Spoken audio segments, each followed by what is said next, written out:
I realized I wasn't alone when I heard footsteps behind me, perfectly matching my own. It was a cold Friday night, and I was walking home from my friend's place. The streets were eerily quiet, the kind of silence that made every sound seem louder.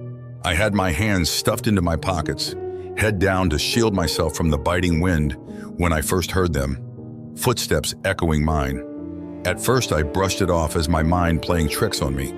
But as I quickened my pace, so did the footsteps behind me. I glanced over my shoulder, expecting to see someone, but the street was empty. My heart began to race.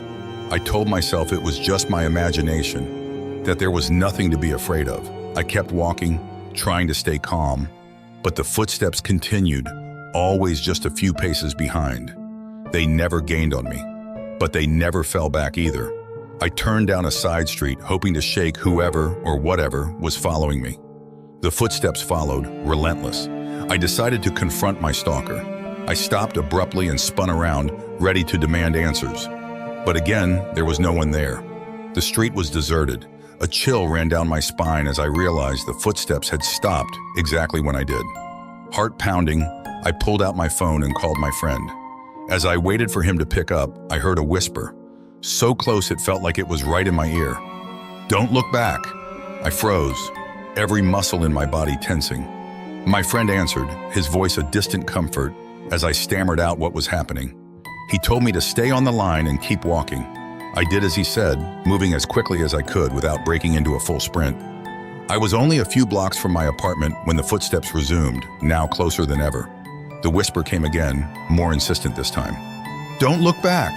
I fought the urge to turn around, focusing on the sound of my friend's voice guiding me home. Finally, I reached my building and rushed inside, slamming the door behind me. The footsteps stopped, and the whispering ceased. I leaned against the door, trying to catch my breath and make sense of what had just happened. The next day, I told my friend everything. He looked uneasy and suggested we check the security footage from the cameras outside my building.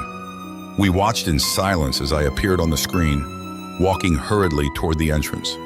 But what sent shivers down my spine was the dark, shadowy figure following me, always staying just out of the camera's full view. When I reached the door and went inside, the figure disappeared. To this day, I still don't know what it was. But I never walk home alone at night anymore. And I always remember the whisper, "Don't look back."